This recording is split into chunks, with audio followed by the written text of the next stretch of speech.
Marcos Jr. para yata binabastos siya ni Donald Trump. Binabastos, ibig sabihin po para yata hindi siya in-invite. Alam po natin to, mayayabang ang mga tao na to, na kapag mayroong mga ganito mga okasyon, talagang pinagmamayabang nila kapag sila ay kinukumbida o ini-invite. At dito po, kung ito pong GMA News Online, kung totoo po ito, Marcos not invited to Trump inauguration, envoy Romualdez to attend. Philippine Ambassador to the United States, Jose Manuel Romualdez said he will attend the inauguration of the U.S. President-elect Donald Trump. Ibig sabihin po, yung si Jose Manuel Romualdez, siya po ang a-attend sa U.S. President-elect Donald Trump inauguration. Malaking ano po yan, malaking, kung masasabi natin, malaking kapastusan o hindi magandang imahe ang pinoportray po ng administrasyong bangag na kung saan ayaw po talaga siyang kumbidahin kung totoo man yan. Dahil alam naman po natin na si Donald Trump ay malapit po yan sa Pangulong Duterte. At maniwala po kayo sa hindi, ay iniidolo po ni Donald J. Trump si President Duterte sa kanyang war on drugs. Kaya naman mga ka-reaction, ito po yung pag-uusapan natin ngayon. You might want to make just a statement so that the media can have something to go back home. Yeah, I would, and I will say this: the media was a little bit late, and you actually missed the best part of the president's statement. I think you should make it again, but it was good. But we've had a great relationship. This has been very successful. We have many meetings today with many other leaders. The ASEAN conference has been handled beautifully by the president and the Philippines and your representatives. And I've really enjoyed being here. The weather is always good. Today it's pretty good. But one thing about the Philippines, eventually it gets good no matter what. But we very much appreciate the great treatment you've given. I thought last night's event was fantastic. Tremendous talent. Most of it, I guess, from the Philippines. But tremendous talent. Musical talent, dance talent, and we really had a tremendous time, all of the leaders. So I think on behalf of everybody, I want to thank you and I want to thank the Philippines. Thank you very much. You're welcome, I'm sure, Mr. President.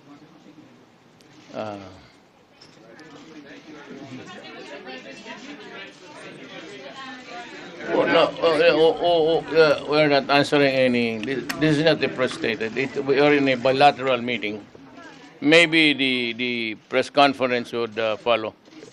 Thank you. Thank you very much. Thank you po, sir. Thank you. Thank you.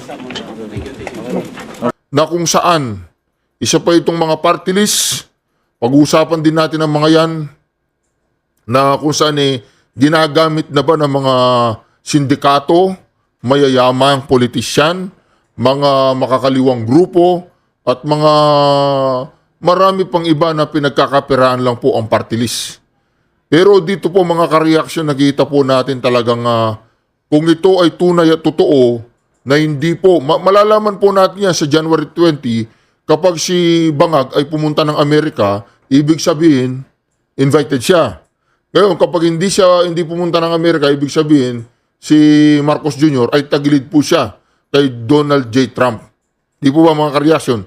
Kung maalala po ninyo, kung hindi ako magkakamali, 2 o 3 o 4 na beses siyang pumuntang Amerika para makipag-usap kay Biden.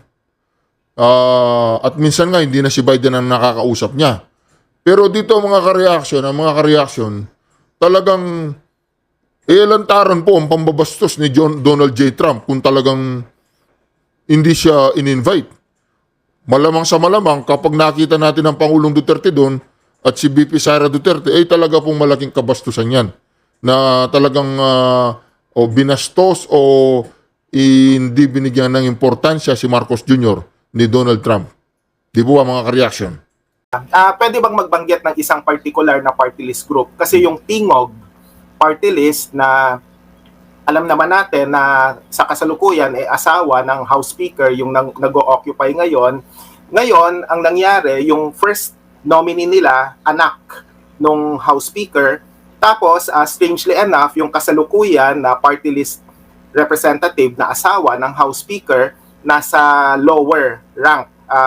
Yung wala siya dun sa top 3 na na party list representative. So kumbaga yung ganong klaseng dynamic parati pa ring nangyayari ngayon. So apparently yung asawa pinalitan ng anak.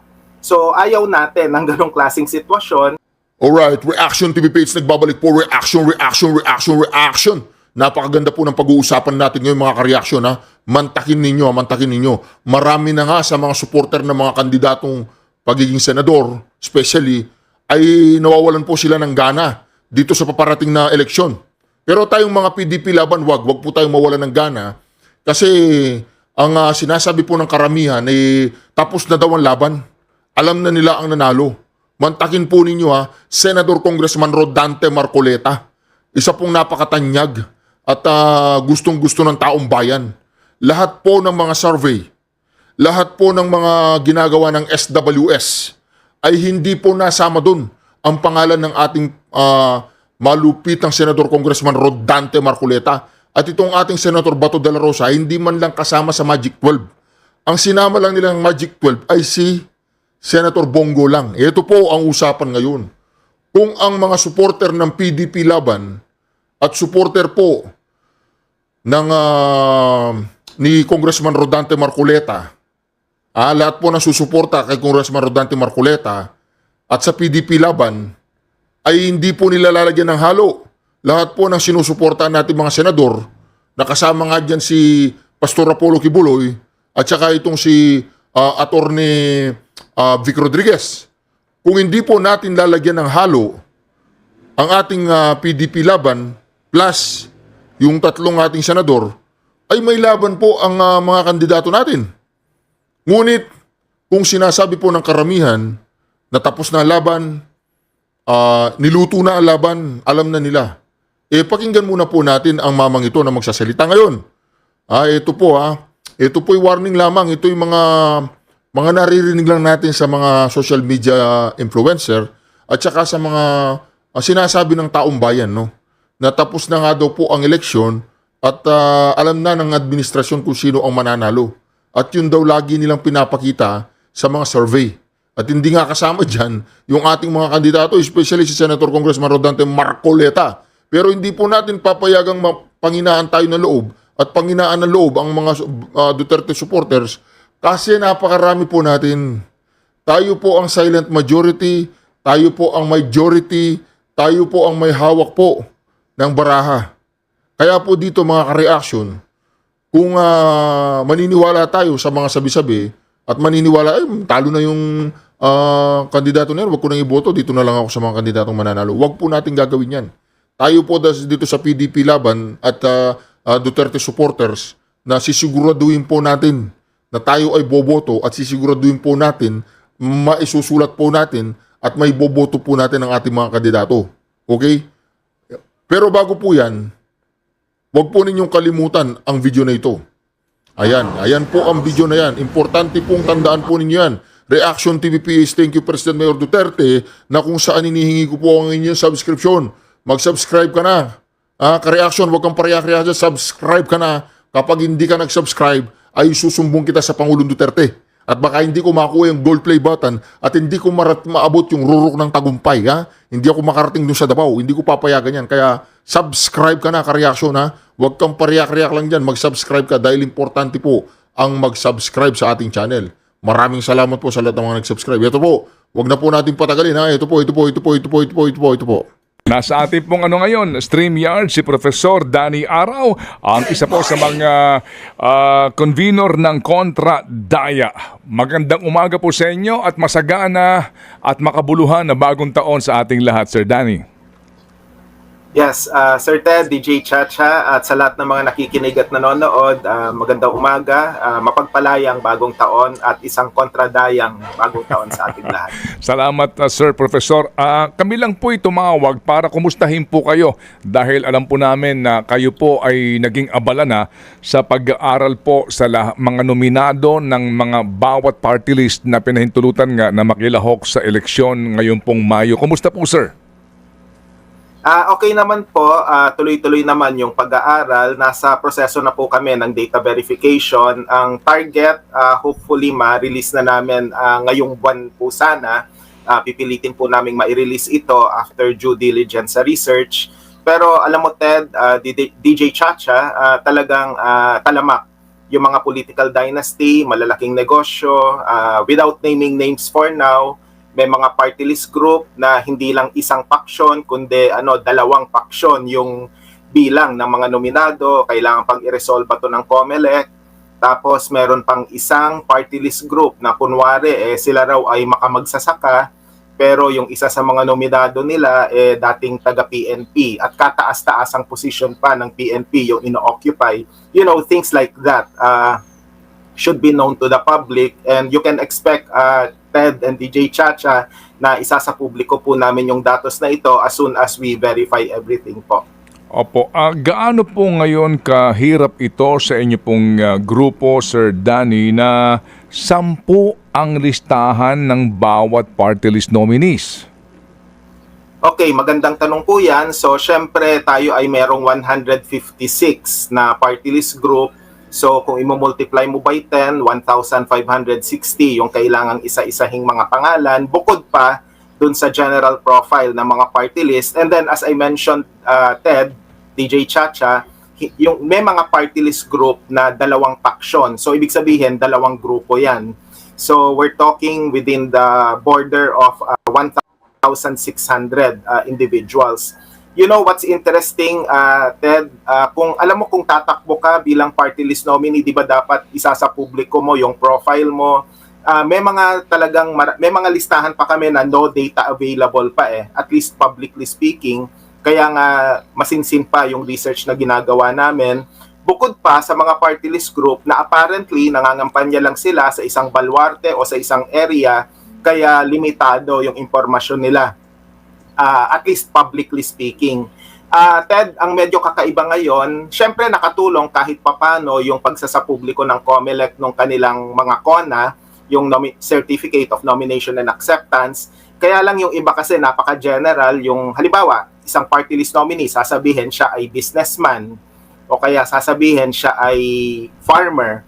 So kumbaga parang isang linya lang, wala nang full credential or specific designation na nakalagay. So we take that with a grain of salt usually at titingnan namin kung totoo ba talaga yung nakasulat doon sa CONA. So medyo may kakaibang karakter ngayon yung research kasi merong mga bagay na naisapubliko na nakakatulong kahit papano pero napaka-general pa rin ng description ng mga party list nominee po. Ilang kayo dito? Gaano kayo karaming grupo dito, Sir Dan, sa napakabigat na challenge na ito at saan kayo humuhugot ng panggastos? Hindi naman natin maitatanggi, ang lahat ng ito may gastos. Okay, una sa lahat, sa usapin ng gastos, syempre we rely on donations from our member organizations and our volunteers. Sa kaso ko, dahil ako naman ay sumusweldo bilang guro, pagka may maliit na honorarium na binibigay for voters education, hindi ko na siya kinukuha at dinodonate ko na lang sa organisasyon para kahit papano ay makatulong po ito. Tapos gaano karami, we're talking of at least 30 na mga, I stand corrected, at least 50 na mga katao na tumututok talaga dun sa ganitong klaseng research. So sila ay mula sa iba't ibang sektor kasi bilang sectoral organization, ang Kontradaya ay binubuo ng kabataan, mga taong simbahan, mga IT professional, mga guro, at iba pang mga gawain. So may mga volunteer na binigay yung iba't ibang mga sektor para sila po ay makatulong sa research na ito. Pero ito po ay voluntary, kaya sa usapin ng gastos, nakatulong na kahit hindi sila bigyan ng honoraria ay kumikilos pa rin po. Oo, papaano kaya kung merong gustong tumulong sa inyong organisasyon? Alam mo yung mga hindi lang gustong magpakilala pero gusto mag-ambag kasi nga sa kinakailangan nyo kahit papaano na pantawid man lamang sa mga pangangailangan nyo basic, no? Oo, papaano? Opo, pwede po silang magbigay ng DM through our X account at Contradaya, pwede rin sa aming Facebook page na Contradaya, then yung aming username, or pwede rin magpadala ng mensahe sa aming email address na contradaya@gmail.com. Ngayon pa lang, Ted, gusto ko rin palang pasalamatan, buti na lang nabanggit mo, na meron ding mga volunteer na kusang, mula nung nagkausap yata tayo a few months ago, they came forward to volunteer certain information about the party list group. Malaking tulong po yon kasi we take in the information and then verify din po namin. So there are certain cases na ginagawa na po yan ng mga nagbo-volunteer na ayaw magpakilala nga at nagpapasalamat po kami ng taus-puso roon. Okay, sige. So, dito ngayon sa inyong ilalabas na informasyon, hindi naman sa ako ay masyadong demanding, Sir Professor Dan. Oo. Meron bang study na, halimbawa, itong isang party list na ito nagpapakilala anti-corruption daw? Oo. Pero tahimik. I mean, sa nangyayaring lahat ng corruption issue, wala ka narinig sa kanila. As a matter of fact, may mga sinasabi daw po na ang iba nga dito involved sa corruption mismo. Meron din po mga sinasabi na sila daw po ay para sa mga magsasaka. Pero ni minsan di mo sila narinig o wala silang advokasya sa Kongreso para sa kapakanan ng mga magbubukid. May ganun ba o medyo mas dagdag na napakaraming trabaho yon? Apo, meron pong ganong datos, and in fact we would even tell you na merong mga mayor na third termer na ngayon at sila ay tumatakbo bilang mga party list representative. Legally, there's nothing wrong with that, pero you and I know na parang ginagawa lang nilang placeholder yung sarili nila bilang party list nominee, and then most likely babalik din sila sa kanilang pagiging mayor pag natapos na yung pag na-lift na yung kanilang term limit. So may mga ganon at in fact I should also tell you na meron ding mga nagkukunwari na makamanggagawa pero mga CEO at malalaking kapitalista pala yung mga party list nominee. So the usual thing, and in fact again I don't want to mention names muna kasi kailangan pa namin i-verify ng mabuti ito. Merong isang party list group na ang mga nominado ay iisang kumpanya. Halos lahat ng mga nominado nila ay iisang kumpanya lamang yung pinanggagalingan. So may mga ganong kaso po. Okay, Sir Dan, paano tayo makakatulong sa kampanya na kasi unfortunately, ang realidad na nangyayari nga, hindi na po kasi compliant yung mga nakaupo ngayon, majority sa kanila doon sa requirement na 2% na kinakailangan pong makuha mong boto sa party list, no? Hindi na compliant po. Halos silang lahat. Opo, ilan lang ang nakapag-comply dyan. So ngayon po kasi, alam nila na makakuha ka lang doon, makasabit ka lang, may isa ka ng upuan kaagad Opo. Plus yun nga, no, yung hanggang ngayon tila, wala pa rin, mangmang pa rin ang maraming botante sa party list. No, kaya doon sa mga lugar nila, sabi mo nga may mga nagfo-focus sa mga particular lang na mga bayan, 'di ba, o lungsod. Kasi ang target mo lang dito, makakuha ka lang ng ganito karaming boto, plus yan, pasok ka na meron ka ng one seat, 'di ba? Ang iba nga namumuhunan talaga dito. So, paano ang maaari nating gawin sa mga nakikinig ngayon para lang makatulong sa inyo sa informasyon doon nga sa pagpili sa party list na kanilang iboboto? Okay, magandang tanong po yan. Siyempre, malaking papel po yung media rito. Dapat talaga iwasan nating maging underreported aspect yung party list election. Kasi for the most part of the election coverage, mas nagfo-focus tayo dun sa mga prominenteng individual at kadalasan mas yung senatorial race. Or yung mga kontrobersya sa local, sa mayoral or gubernatorial races, yung mas natututukan po natin. Mahalaga itong mga impormasyong ito, pero yung party list, tama ka, dapat talaga tinututukan yan. Siguro, Sir Ted, just a few remarks lang tungkol sa sinabi mo na less than 2% yung nakukuha ng maraming mga party list group, kasi ito ay batay dun sa, alam mo na rin ito, sa desisyon ng Korte Suprema na baguhin yung formula. Pero gusto ko lang sanang iklaro na mas fundamental na usapin dito yung paggamit o yung pag-hijack ng party list group ng iba't ibang mga interest group, including the political clans and big businesses. Kasi on one part, yung 63, ulitin natin 63 na party list seats, maganda sana na ma-maximize yan.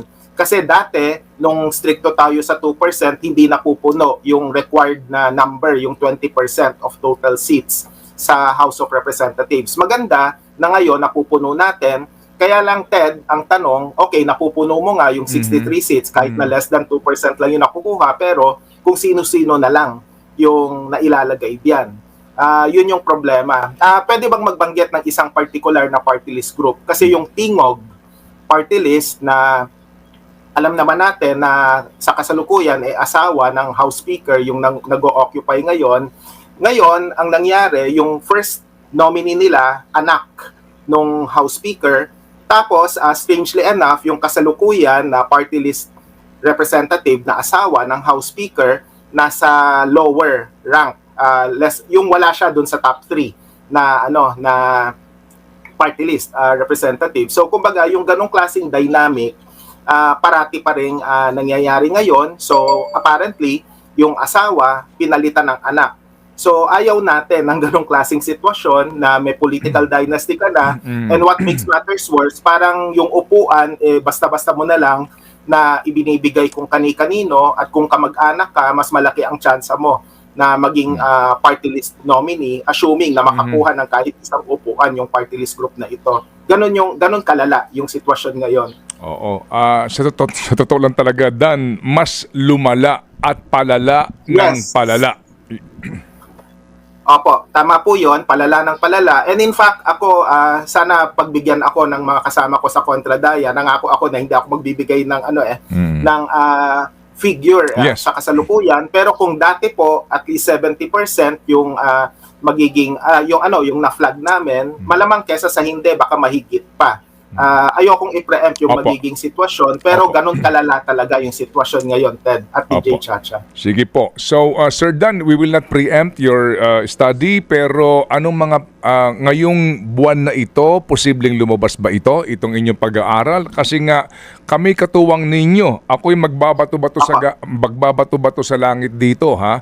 Pasensya na po sa lahat ng ating mga kaibigan o mga kakilala o anuman pong, dahil sa totoo naman sinasabi po ni Sir Dan, at mawalang galang lang po nga sa inyo, 'di ba? Oo. Talaga pong kinumander na ito pong party list system Pati itong party list system nga po gusto niya pa talagang kamkamin. Yan ang katotohanan. Kailan kayo maglalabas, Dan, ng inyong impormasyon? Wala pa pong nakaset na date, pero ang target po talaga ay within this month. At salamat pala, Sir Ted, sa pangungulit mo. Napupush talaga yung mga volunteer namin at saka yung mga nagdo-double check para tapusin na talaga. Mga ka-reaction, tanong lang po, magre-react lang tayo dito. Kayo po ba isang ayon pa rin sa party list? O kailangan nang mawala tong party list na to? O ang party list na to, isa ito sa mga ginagamit na makinarya ng mga mayayaman na mga politiko para manatili sa puder. Di po ba? Meron naman siguro magandang layunin ng party list para makapagrepresenta sa mga katulad ng mga PWD or sa mga magsasaka o sa mga mahihirap o sa mga manggagawa, sa mga serbisyong medikal katulad ng mga doktor. Sa mga natin, pwede siguro sila mag-represent dyan sa party list na yan. Pero parang ang nangyayari po mga ka-reaction ginagamit po ng mga ibang tao ang party list na yan para lamang makapanatili sa poder at makapag-corrupt. Siyempre, may pera yan, may pondo yan, di ba? Kaya naman kung makikita po ninyo hindi ko po sinasabing yung mga party list, lahat yan nagkukurap. Pero kung makikita po ninyo, kadalasan po sa mga mayayamang politiko, ay may kani-kanya mga party list. Example, magandang halimbawa pong binigay ng ating kababayang ito sa kontradaya na sinasabi niya na si Tambaluslos, yung tingog party list, ang asawa pala niya at ang anak niya naririyan. So, ibig sabihin, ng tingog party list, kahit matalo pa si Tambaluslos, ito po pinapangarap kasi nilang matalo si Tambaluslos sa 1st District of Leyte para mawawala na raw si Tambaluslos sa usapan. Pero kung makikita po ninyo, pag nawala si Tambaluslos sa 1st District of Leyte, nandiyan ang tingog. Pwede po siyang pumapil sa tingog. Kahit sabihin pong wala siya sa 1st District of Leyte, hindi natin alam kung marami siyang mga party list na pwede niyang pasukin pagdating ng araw. Pag nagkaroon na po ng gitgitan. Di po ba mga ka-reaction? Ang dami katulad ni Paduano. Party list lang si Paduano, di ba? Pero nakikita natin, katulad ni yung si Gutierrez, yung One Rider party list. Si Paduano naman, yung hindi ko alam kung anong pangalan ni Paduano, ABB, hindi naman nalakas Bungkay Brigade, no? Wala nang party list na ganun. Basta mayroong party list si Paduano. Pero mga ka-reaction, ang malaking katanungan dito, katulad po nga po, sabi nga ng kababayan natin ito, yung tingog party list, kung ang namumuno dyan yung pamilya ni Tambaluslos, at sila po ang namamayagpag ngayon, kasi yung asawa yata ni Tambaluslos, siya pang may awak ng treasurer ba yun? At tapos, ngayon, buti na lang na nasilip yung plano ng tingog na palawakin ang kapangyarihan nila, ay nagkaroon sila ng kasunduan sa PhilHealth, yun nga, sa pamumuno ni Ledesma, na isa rin sa isa ito. Tapos, para yatang mayroong partnership na ang tingog, ang PhilHealth, tsaka ang DBP, na uutang sila doon. Lagi na lang pong pera ang usapan pagdating sa politika. Hindi pa pwede natin pag-usapan yan naman yung tinatawag natin public service. Yung public service na muna. Di po ba mga ka-reaction? Kaya dito makikita po natin mga ka-reaction na kailangan na po talaga nating may sakatuparan na si Madam Inday Sara Duterte ay may lukluk na natin sa Malacanang. Bakit? Para matigil na po itong mga kahayupan na to sa ginagawa nila sa Kongreso. Lalo pong lumala ang nakawan at lantaran na. Sa kaanyuan po ng akap, sa kaanyuan ng kung ano-anong mga ayuda na yan. At ito pa po mga ka-reaction pagmasdan po ninyo sa inyong mga lugar, sa inyong mga probinsya, sa inyong mga munisipalidad, sa inyong mga distrito, na yung mga mayayamang politiko, yung mayayamang politisyan po ninyo sa inyong mga probinsya, ay may kani-kaniya po mga party list yan, uulitin ko. At pinapaboto nila po kasi certain number lang naman.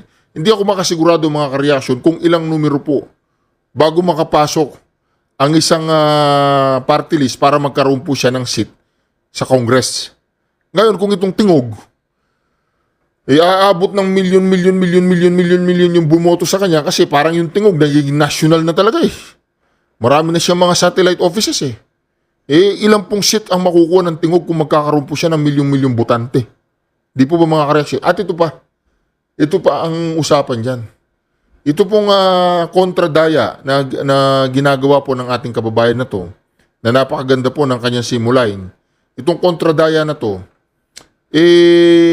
tingnan po natin kung magiging epektibo sila.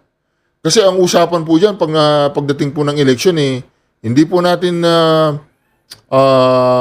pinaparatangan o inaakusahan ang COMELEC na kaisang maniobrahin ni Tambaluslos, ni Palaka, ni Manga.